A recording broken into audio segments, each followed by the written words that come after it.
Thank you so much, everyone, for coming tonight. It is such an honor to be here with Cecile Richards. We've been having a great time talking about all sorts of things backstage, but Cecile, I've yet to reveal to you things that we have in common. We're both Cancers, both born in July. Both went to, this is just some important factual information you all need to have. Both went to another great university, much like Scripps, but on the East Coast, Brown University. And we both have moms who people like to come up and talk to us a lot about. My mom was not the governor of anything at all. She teaches English, still does. She's a high school English teacher here in Southern California. And everywhere I went, people would meet me and be like, oh, I gotta tell you about your mom and how much I love your mom and whatever. And I love her too. But people know her and love her in a different way than I do. So it's all a very long-winded way of saying, we heard some cheers for Governor Ann Richards, amazing woman.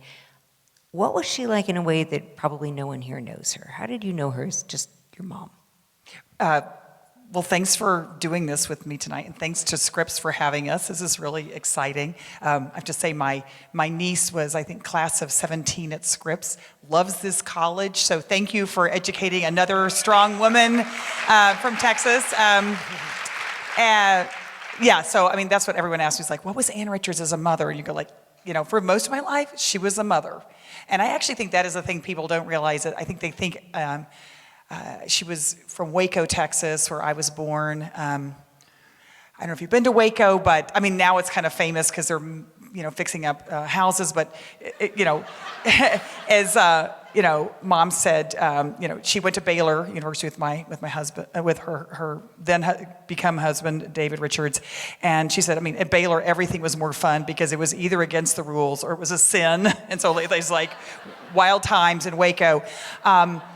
But I think people think of her as like that she must have just sprung forth as this feminist icon, and that wasn't her. That wasn't who she was. And then, in fact, she, you know, married her high school sweetheart. They moved to Dallas. She had 4 kids, and as Mom would say, she spent those years doing all the things that women were supposed to do in Dallas, Texas. You know, raising her kids and redecorating the living room and throwing the perfect dinner party. And as Mom would say, if it was in the glossy magazine, she was doing it. She was being the perfect wife and mother, and I think getting angrier and angrier and angrier probably in the process. And so I think the thing that people don't realize, it wasn't really until the women's movement kind of came through Texas, and Mom just grabbed on for dear life and never looked back. And so I think that is sort of an interesting thing about Mom is, one, is it's never too late to be an amazing woman leader, okay? Amen. You know, it's like I think people think, oh, she must have just done this her whole life.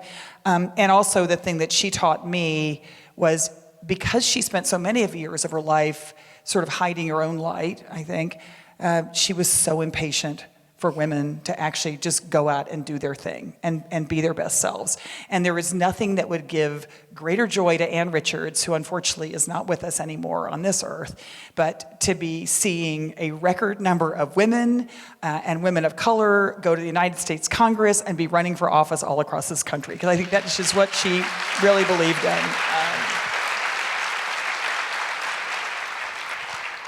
And you spent a lot of the time because, you know, she was still a mom. It wasn't like when she had that political birthing, so to speak. It wasn't like all of a sudden there were magical fairies that could take care of the kids and feed them. You all went along with her and were very much a part of her work.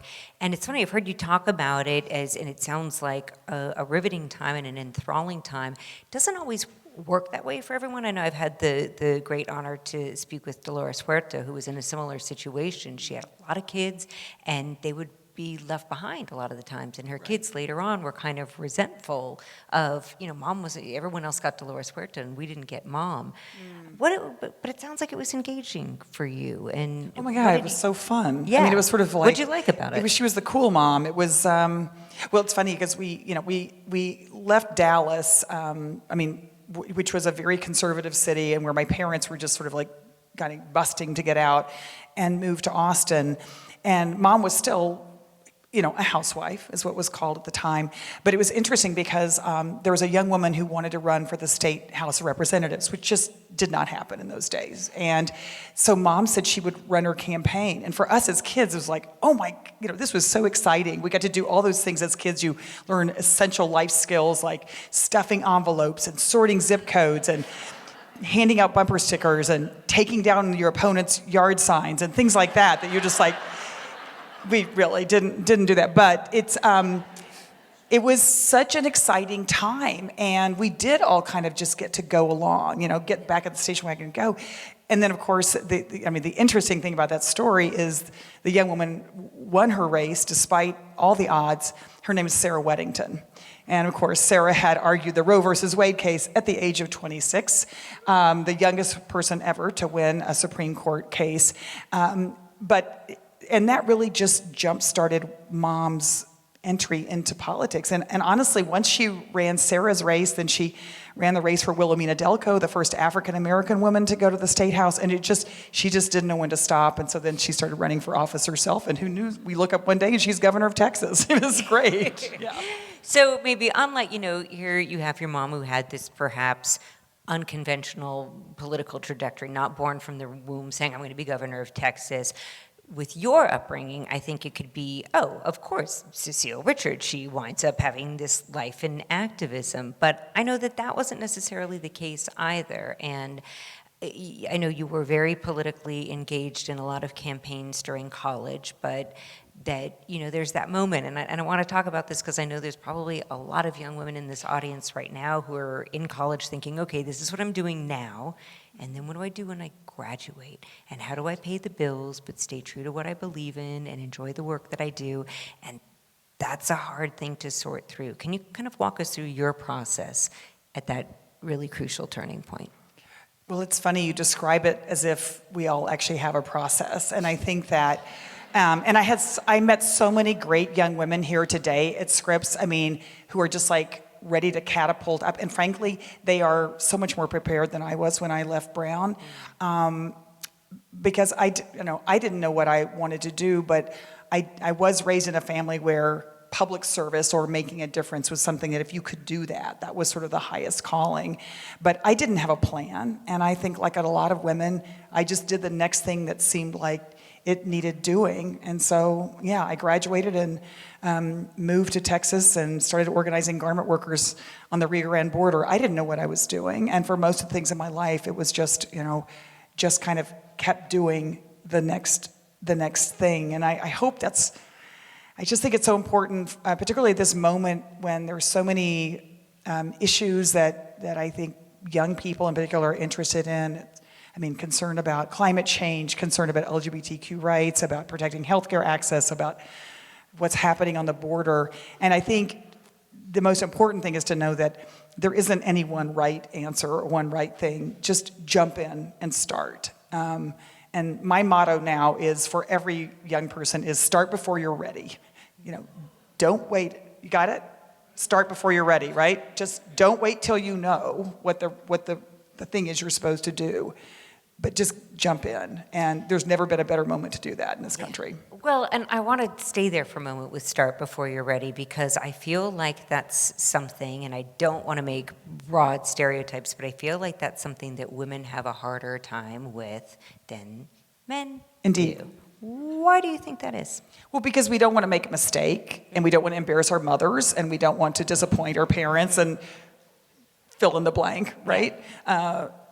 And actually, I wrote about this in my book because when I got called to interview for the job at Planned Parenthood, I was running a nonprofit in Washington, D.C., and my first reaction was like, oh my God, how exciting.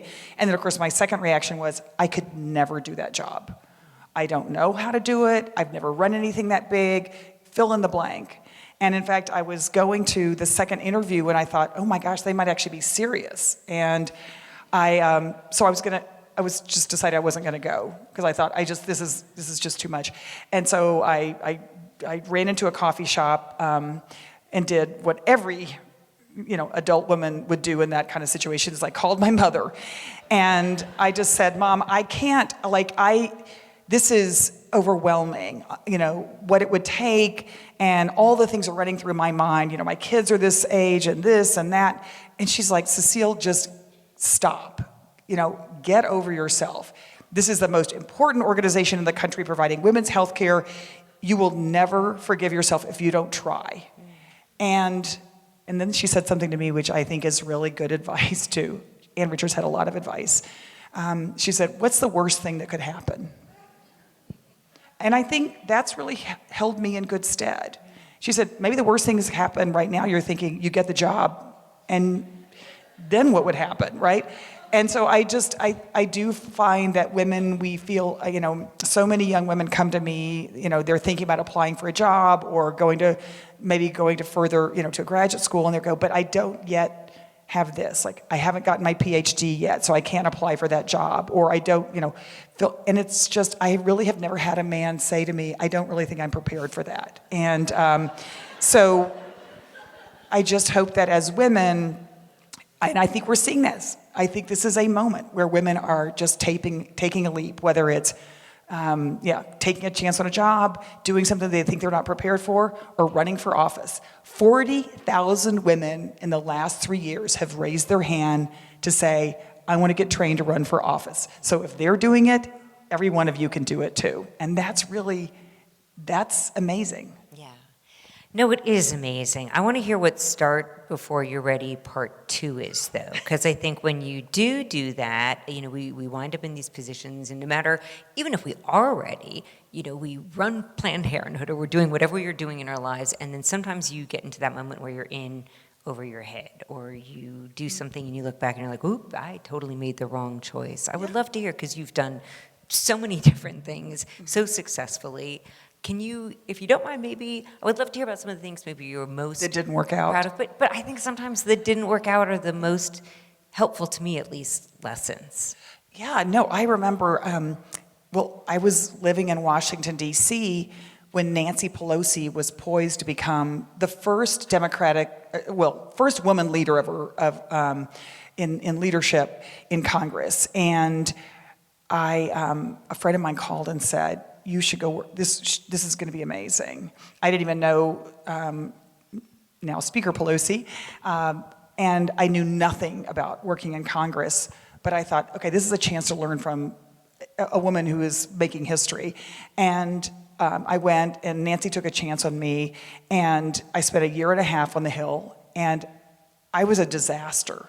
I was really a disaster. I loved every minute of it. I learned so much. And at the end of the year and a half, I realized I don't even understand what they're doing in Congress, honestly. And I need to be on the outside. And Nancy was very gracious about it. We're still very, very close friends. But it was a perfect example of something where the people that were sort of at my level had been there for 30 years. They knew what all these rules meant and all the points of order and all this stuff, and I thought, I'm never going to learn that. So to me, it was, I was a disaster, but I don't regret at all doing that, because I never would have gotten to see, really be in the room where it happens, really see what happens in Congress. And also and I'll just say this, I think Nancy Pelosi is the most underrated speaker and politician in this country. She's phenomenal, and that experience of getting to actually see her in action and what she does to hold her caucus together, there's nothing that I would ever trade off for that. Yeah. And while we're here at this point, and because you have seen a bit of how the sausage is made, talk to me about, sorry, maybe that was a poor choice Or not of words. made. Or There's not just like made. no sausage being made at all anymore. Yeah. There's nothing. Right?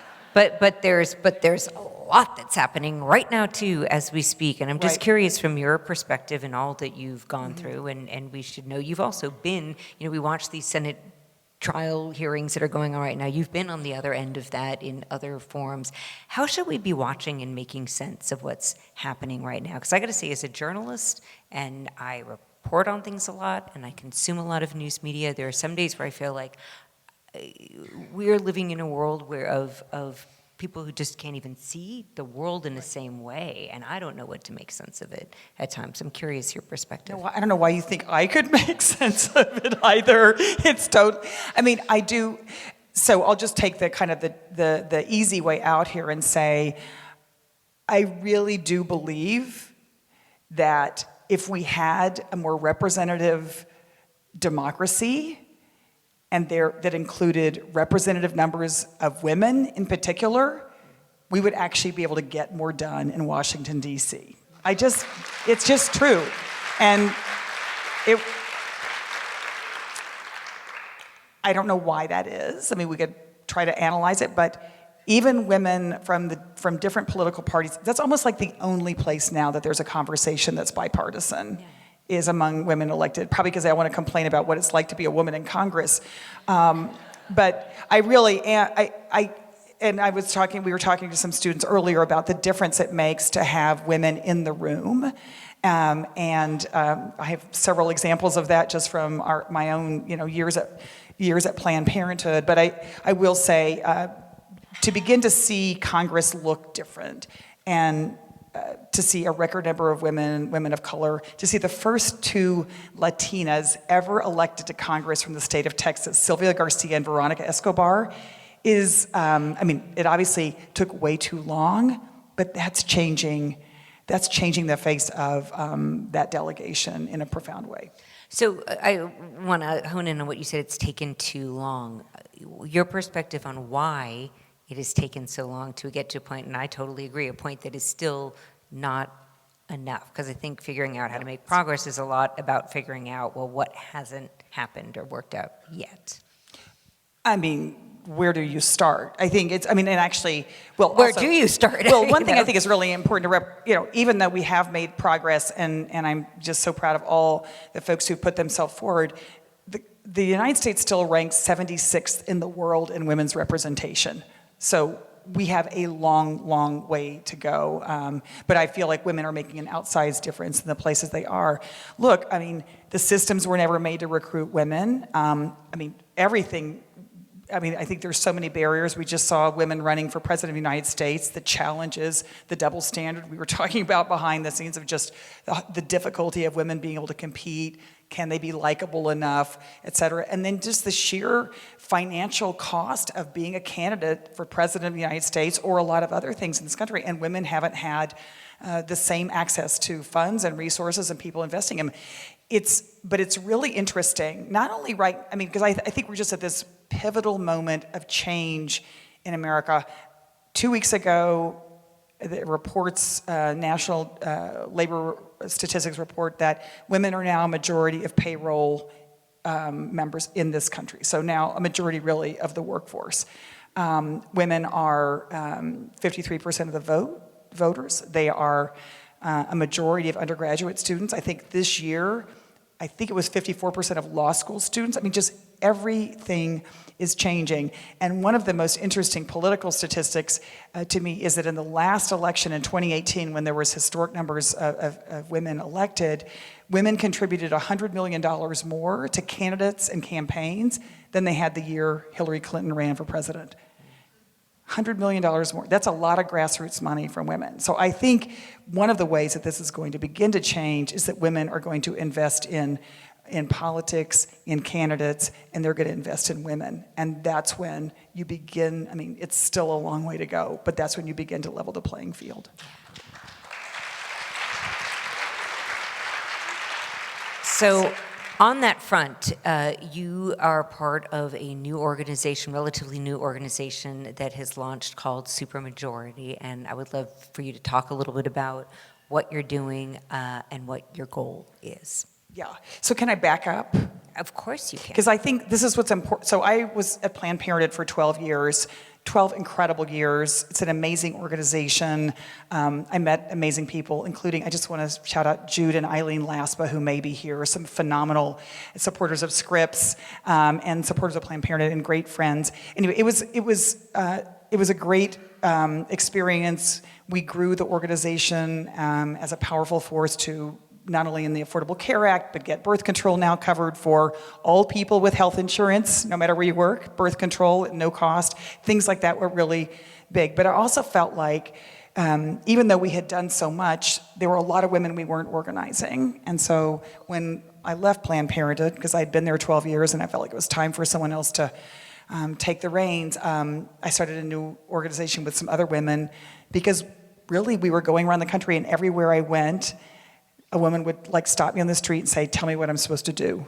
It's like it's just like, I don't know what. But that feeling that women had that there was more we could do to change what was happening in this country. And my friend Alicia Garza and Ai-jen Poo and some other women said they were kind of seeing the same thing, that we were at this moment where women said, well, okay, we marched, but now how are we going to change things? And so we started Supermajority last April. We now have 800,000 folks. We are training women. We're providing them information. We did a 16-city bus tour across the country. But now in 2020, we are poised to activate them and to run the largest woman-to-woman voter turnout program in the country next fall. And women will be the majority of voters, and they're going to make a decision and really be the determining voters about what happens in America. And that's what Supermajority is all about.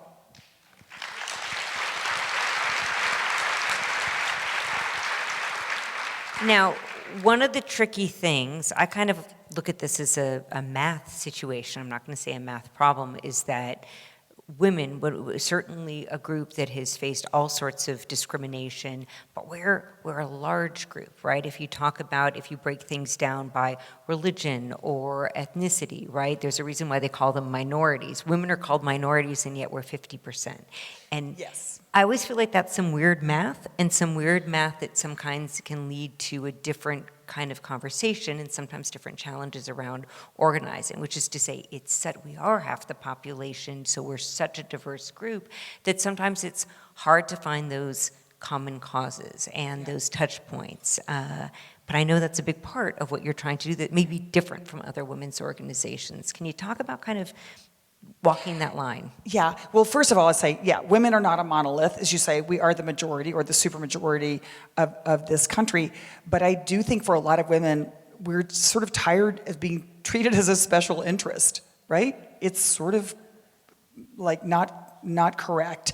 And in fact, I was like telling a story earlier, is like what it's like to be dealing with a Congress where you're not represented. When we were trying to get maternity benefits for women, in a Senate hearing, there was a United States Senator who shall go unnamed, who is fortunately now retired, from Arizona, who said, well, he didn't think that insurance plans should have to cover maternity benefits because he was never going to need them. And which I guess he was past his childbearing years at that point. But what was so great is that Debbie Stabenow, the great senator from Michigan, turned right back around to him and she said, well, I bet your mother needed them. And we now have maternity benefits for all people in this country under insurance plans because she was there, in the room. And so I actually think, so that's why representation matters. And even though, and why I think maternity benefits should not be considered a special interest, it's kind of how we all got here, right? So I do believe there is a mythology that is fed in some part by the media that there's like just such fractious, the country's so divided. You actually begin to listen to women, there's so many things we agree on. You know what we agree on?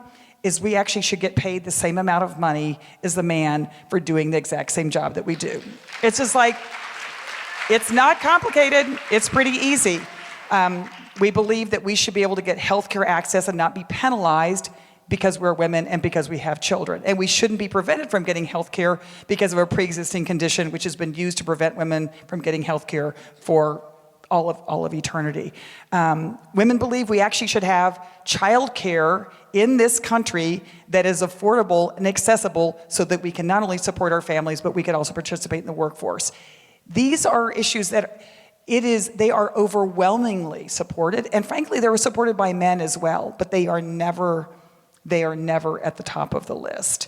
And this is where I just feel like it's not just about more women voting and more women getting elected, but it's actually saying, what would it really look like if the workforce treated us equally, if issues of sexual harassment and assault were taken seriously? And that's the kind of world that we want to live in, and so let's go build it. And that really is the conceit. You can clap again. I'm totally okay with that. It's tough though, Cecile, because I want to get at, I'm going to actually bring up a real life situation. We're just talking about it on the television news the other day. So there's the rules, right? And I think that you're right, that probably it's hard to argue with women should make as much as men for the same jobs. But sometimes even if you have those equality rules in place, there's just the culture that you have to contend with and the weird loopholes that they create. So real life example, there's a documentary filmmaker who is a member of the Directors Guild of America. That's how she gets her health insurance. Her partner, also a member of the Directors Guild of America, and the Directors Guild has this rule where if you don't make a certain annual minimum salary within 12 months, you're booted out, you don't get your insurance anymore. So this man and this woman, they have a baby, little girl, and he goes back to work, makes the minimum, then quite a bit more, all good, he keeps his insurance, and they're not married.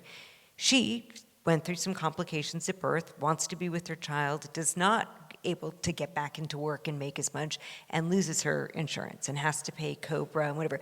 And technically, if you look at the rule is the same for men and women, but life isn't the same for men and women, and culture isn't the same for men and women. And we still have the bodies that are physiologically going to produce the baby. So what do we do with that? Oh my God. Well, I mean, I think it's, I hear these stories every day. And I think that until we quit treating childbearing as a nuisance as a country, this is what's going to happen. But why isn't, it doesn't make any sense in the 21st century. Again, women are half the workforce. It shouldn't matter where you work. It shouldn't matter what you earn. And I mean, the irony is, this is somebody who I assume is like at the high. Can you imagine what it's like working for a minimum wage and having zero maternity leave, going back to work 3 days or a week after you give birth because that's the only way you keep your job? We need to treat childbearing as something that we think is a good thing in this country, and that we support families and we support parents and we have prenatal care and we have care for children once they're born. We just completely have not ever addressed this as a nation. And that's why these situations happen. And the frustrating thing, and it's sort of interesting, women go like, work-life balance? Like what ad agency came up with that idea? It's such a myth for women, because women are now, they're in the workforce. A lot of women are working 2 jobs. They're trying to find affordable childcare, which doesn't exist for like all across the country. So many women now are taking care of their parents who've moved back in with them because they've lost, they can't afford. And the whole system is just unsustainable. And I do think, but the root of it is, if we don't actually begin to value the contributions that women and that having families play in this society, there's no way we can all solve it individually. And that's what's happening right now. I hear from women at the highest rank, highest levels of corporate life saying, I had to go and fight for my own maternity benefits or my maternity leave. And that is not going to work. Well, and then there's also what we do to ourselves. So I'm going to get one more question in here before I open it up to our audience, and I'm going to be selfish because I struggle, right? There's all the societal pressures, and I know personally, shortly before I met you here tonight, I was changing a diaper and dealing with my daughter who was frustrated by her homework and trying to feed the cat and getting dinner ready for my husband who's taking care of the kids tonight, and my mom's root canal went bad, so I'm dealing with that crisis. And I'm not dealing with that anyway now because I'm here with you, which is exactly where I want to be. But somewhere in the corner of my mind right now is also thinking, shoot, did my husband get the baby to bed okay? Is my mom doing all right? Did I do something wrong because I wasn't there for my family? And my pressures are nowhere near what many of the women out there working are dealing with. So as a mom, as a woman who's done so much in your career, have you had those moments of beating yourself up? Oh my God. And how Constantly. do you get through it? What's your perspective? You just have to keep going. And it's not, and look, I organized minimum wage workers for years, women who had no options. And to see, that is why this work to me is so important right now, is we need systems change. We have thought that every woman has thought it's their own responsibility to figure it out on their own, and it's not. I had an interesting, a woman in Congress said to me the other day, she said, all these things we're talking about, having maternity care, having affordable child care, all these issues are something the rest of our caucus agrees on. This was with the Women's Caucus. But she said, but somehow when we get back into appropriations, we're always talking about roads and bridges, which roads and bridges are important, but it's time child care is like at the top of the list. It's time that health care and maternity care is at the top of the list. And that's what we have to do, is we just have to turn this thing upside down, because otherwise women feel like it's all on them to figure it out all by themselves. And that's just not gonna work. It's not working. Cecile Richards, 2020, why couldn't it be happening? All right, I'm going to be opening it up to the floor for questions now. So if you've got a question, raise your hand. We've got some folks with microphones out there who will come to you. I think as we're waiting for a question, I think it's important that a lot of moms now are asking me on the road, and I was on book tour and now even organizing with Supermajority. They're saying, like, I just feel like there's so many problems in the world, and I feel like there's all these things I need to be doing, but I'm trying to raise my children. I just feel it's really important in these moments to bring your children along. Like, you should have brought them here tonight. We could have had them right up here on the stage. Begin to model what it looks like to not have to leave your kids behind. And also because I believe, and it sounds like your daughter is already on the road to being a great troublemaker, our kids learn not from what we tell them, but what they see us do, right? I mean, they see what's important to us by how we use our time and where we choose to invest our energy and take a stand. And so I just think we also have to stop this notion that kids are somehow to be like left aside and taken care of by someone else. We just got to bring them on in. Liza should have finished her homework on time. She would have been sitting here right now. Well, there's that. I think we have our first question up there. Hi, thank you for being here. So you mentioned that women have a lot in common on all of the issues that we're agreeing on. But also in the 2016 presidential election, the majority of white women voted for President Trump, which was not the case for women of color. Right. So even though there is a lot that we agree on, there is still clearly a divide between white women and women of other races. So I was curious what actions and steps your organization plans to take to help bridge that divide. Yeah, thank you. I wish I could see you. Sorry, I'm like, okay, I'm so... Oh, wait, hi. Okay, sorry. It's really dark back there.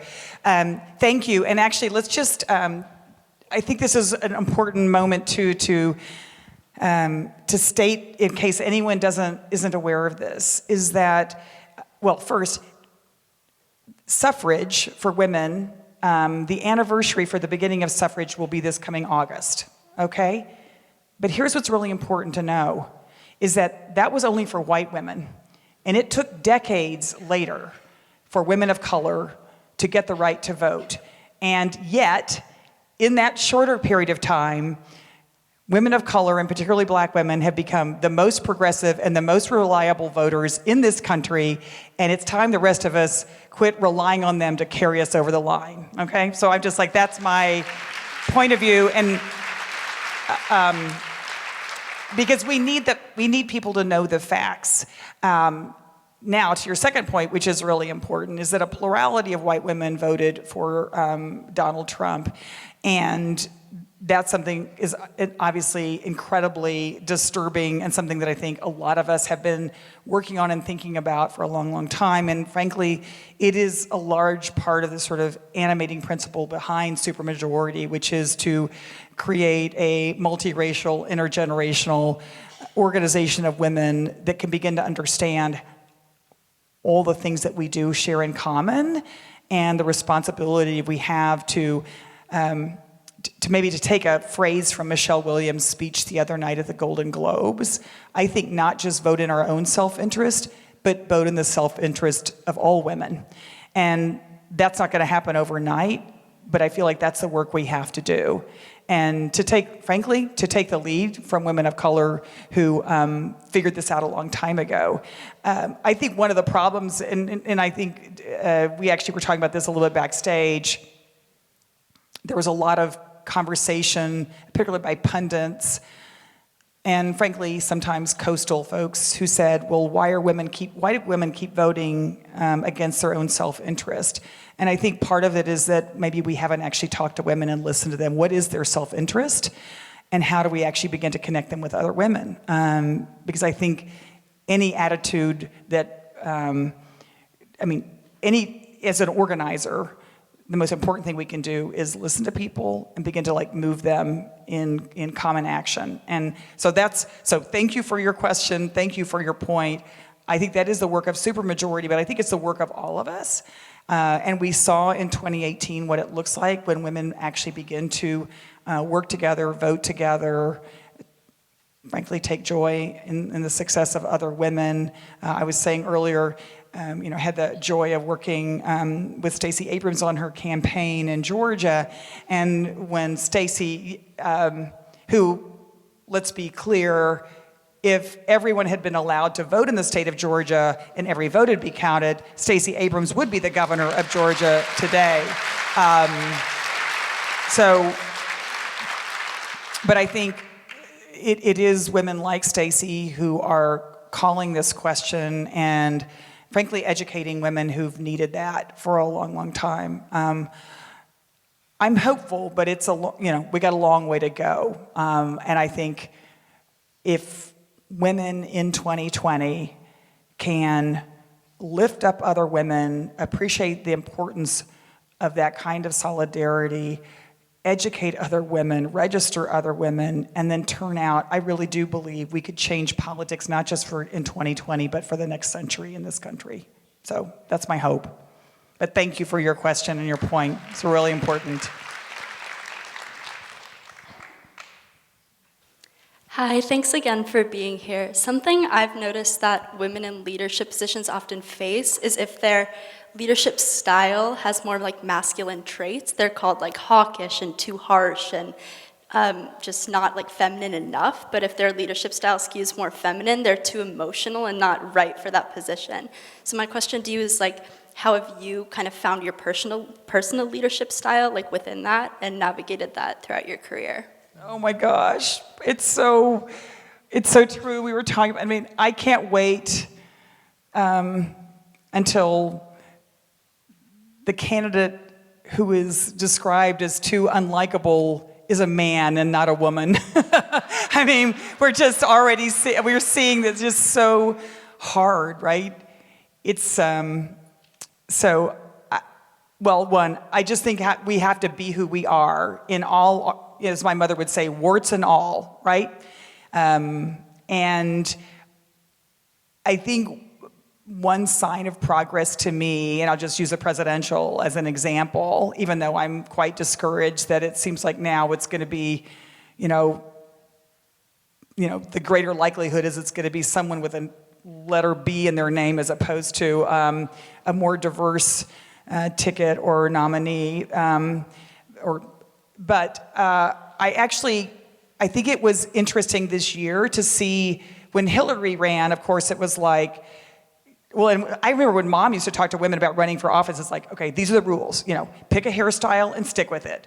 And as Hillary said, she wished she had, that would have been good. All these things, no patterns on TV, do all these things. I think the exciting thing about this year was seeing finally women who are very different on the debate stage, right? Finally seeing women who, they may share some things in common in terms of their positions on issue, but they're all really different. And the more we can begin to see leaders who aren't of a certain type, but that are the great diversity that is this country, that's how things are going to change. And it's not going to change unless we all can be our authentic selves in all the ways that means. And I just think people kind of appreciate, and I actually think your generation appreciates authenticity in a way that we should celebrate. And that to me, you know, I love the fact that we are kind of moving past labels, I hope, in this country, and whether it's on gender or, you know, all things, because people just, they want to see people that they can relate to. And I really hope I hope that's the direction that we're going in. And I hope to God that for this generation of young people, that you do not hide your light. Do not try to conform. Do not try to be the way people want you to be. Be your own badass self. That's the best thing you can do.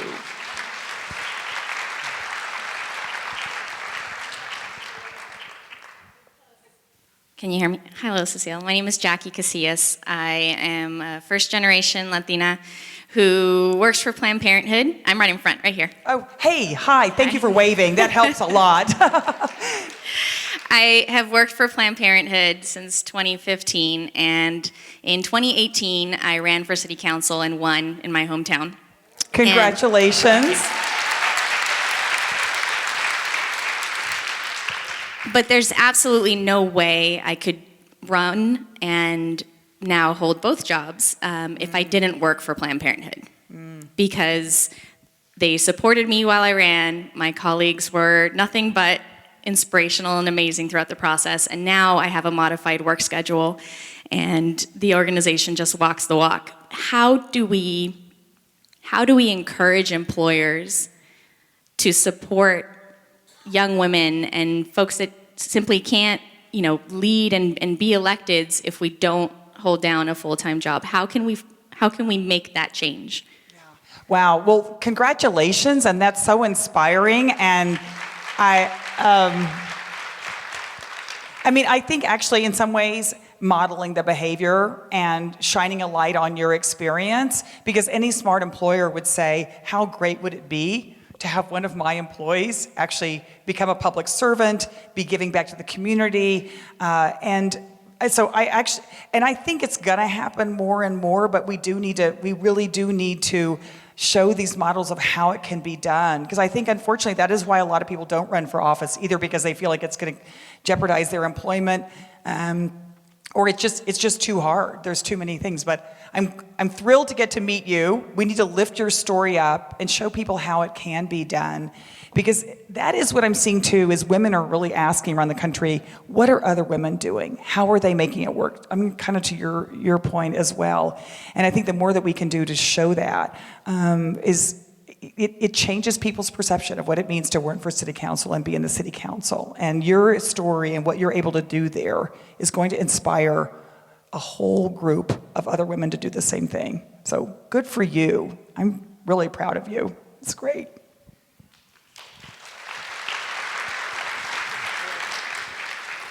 Good evening. Thank you for being here, Cecile. My name is Jodelle, and fortunate enough that I'm the parent of an employee that works for Scripps, and she was also a graduate of Scripps. And I'm in Jackie's community, actually, also. My question to you, from being involved with many political women's groups, in this group, in the Supermajority group, are you going to have, or do you have, baseline absolutes, like somebody that you're working with to help? Do they need to be pro-choice? Do they need to be a woman? Do they need to support gay rights? And when I say things like that, I specifically mean we are representing civil liberties, and women are part of civil liberties. So we're trying to do it in a broad issue of women, but when you really get down to it, there's so many other issues also. So for me, something like that, to get involved in that group, those are the questions I would ask. Sure. No, I think it's great. Look, and I thank you, and thank you for your engagement. We actually, I think one of the things that's I found over the years is that a lot of women are intimidated by politics, and they feel like they don't know enough, or they feel like there's too many things issues they would have to decide on. So we actually created a values-based platform for Supermajority, and it's very easy to understand, and it represents, I think, all the values that are majoritarian values, like that, that support for our families, support for having bodily, be able to make our own decisions about our bodies, having government that represents us. And it has been really, because I do think it's important, I actually just believe just electing more women, if we actually don't have a values basis upon which we're trying to change government, isn't all that helpful. There are some women in the United States Senate right now who I think probably very soon are going to vote against all of our self-interest. And so I don't think it's simply having gender equity. So that's really Supermajority's idea, is that we need to talk to women about values that we support and having a government that represents those values. And it's true. There are, I'm sure, women in this country that don't agree with what we're fighting for, but for the most part, these are supermajoritarian values. And again, I think this is where we do a disservice sometimes. I think when we think everyone's so divided, I actually think on a lot of things we're really not divided. And we need to lean into that more and more. And we also need to make politics and voting more accessible for folks, and for women in particular. This is a good example of Michigan, the state of Michigan, where I feel like I've spent a lot of time. The last presidential election was decided by 22,000 votes. By 3 states, in the state of Michigan, by 22,000 votes. There's 1 million unregistered women in the state of Michigan alone, right? If we just actually could engage and register and turn out more women around a values platform, we could completely change what's happening in that state. And I actually think last cycle they began to show what that could look like. Go on our website. You can see the values. If you like it, sign up. We'll put you to work, and we're going to change the country, okay? That's my promise.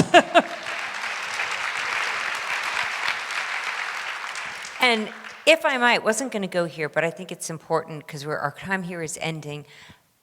It's February around the corner, and mail-in ballots go out next week. And here in California, if you don't know, we've got all sorts of new stuff that's going on this year in terms of when, where, how you can vote. And if you want to participate in the primaries and you're registered as a no party preference voter, there's some things that are different. So no matter how you feel about voting, get educated, make sure you know before you go so that you can go and cast your vote. I just want to put that public service announcement out there because it's really important here in California.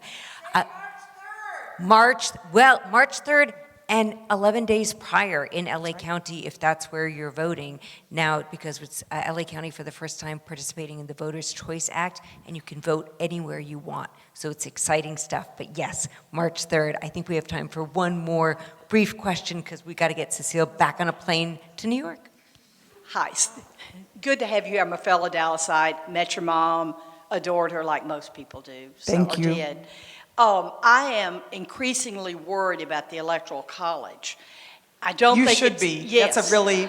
Most people don't know it, but as we become, as California and the big states become more populated, we are less represented in the Electoral College. The smaller state, that's why it was set up, so that the smaller states weren't run over by the larger states. But we've had 2 elections in the recent past where the person who garnered the most popular votes was not in the White House. That's correct. What in the world specifically can Supermajority do to address this, to make it where the people get to vote and where Wyoming and Montana and less populated states are not getting a tremendously disproportionate outcome in the Electoral College? And I don't think the Electoral College is going to be overturned. You're raising, I think, such a fundamental and important point about how lopsided representation is in this country. And we are, Supermajority is part of a group of organizations that are committed to, if the presidency changes, if the leadership in the Senate changes, this is our best chance to get serious electoral reform in this country, and we have to push for it, because you are right. the entire way the system, I mean, and this is I think, I'm not one of these people. I'm an optimist, I'm an organizer. I believe we can change the world. But we very likely could be looking at another election where someone overwhelmingly loses the popular vote, as happened in the last election by 3 million votes, and yet wins the Electoral College and is reelected. We have to have democracy reform, and that is fundamental. The other thing we have to do is we have to have national voter registration so that it doesn't matter whether you live in California or Idaho or North Carolina or Texas. All the barriers to voting, and my home state of Texas is a terrible example of where, it's not even that we're a red state, we're a non-voting state because we try to prevent people from participating in the franchise, and particularly women, particularly people with low incomes. So I wish I could tell you that isn't a problem. It is a huge problem, but it's going to require having a majority in the Senate. It's going to require having a new president who's committed to this, and that means we got to win this next election. That's about the only option. Yeah.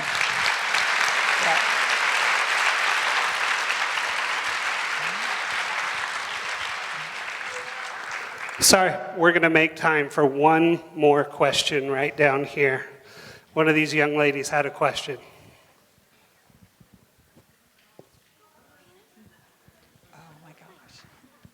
So my question was, if you have a belief, how do you get someone to listen to you? Good question. If you have a belief, how do you get someone to listen to you? I actually think it's, this is actually kind of is a good place to end because people ask sometimes, what does it mean to be a good organizer or a good leader? And I actually think the most important trait is being a good listener. Mom used to, I was like, this is another thing I learned from Ann Richards is people don't do things for your reasons. They do things for their own reasons. And so if you want to be an organizer, and if you actually want to move people's stake, you actually have to listen to where they're coming from. And I actually think that's a big problem in Congress, is they don't listen to anybody. And that's why I think women sometimes can be better listeners. So I don't think it's about just proving the value of your own opinions. It's making sure you actually understand where other folks are coming from too, because a lot of times we don't stop and do that. But the other thing I want to say, and because I can't really see you, but are you? Yeah. Yeah. Here's what's important. Because I grew up in Texas where there's a lot of things that I believed that weren't like the common, it's like what everybody else believed. But what I learned early on is just by standing up and saying what you believe, there's a lot of other people sometimes that are thinking the same thing you are, and they're so grateful that someone actually said it. And so that's what I would encourage you to do, is don't wait till you think everyone agrees with you. You're a strong person. Put yourself out there. And I'll close with this last example. So one of the most inspiring things that's happened to me, I feel like in the last 2 years, was getting to go to the March for Our Lives in Washington, D.C., where young people organized for gun safety reform all across the country. And young people saying basically that, okay, you old folks, you haven't gotten this done, and now we're going to take it into our own hands. And I think so many people have been inspired by that. And a young woman stopped me on the street. She was from Pennsylvania, and she was in junior high, but had come down for the march. I said, well, how'd you happen to get there? And she said, well, when they had the walkout at school, I went out. I walked out of class and out of school, but I was the only one. But then a friend of mine came out, so there was only 2 of us, and we got suspended. I said, well, that's great. That's great that you did that and that you actually stood for something. And I said, but then what happened? And she said, well, when we came back to school, all of our friends said, next time you go out, we're going out with you. That's what organizing is about, right? It's sometimes in the face of things that seem overwhelming and that seem unpopular. It's standing up for what you believe, because when you do, you are going to rally other people to your side. And I hope you'll do that. I hope we'll all do that. All right? Thanks.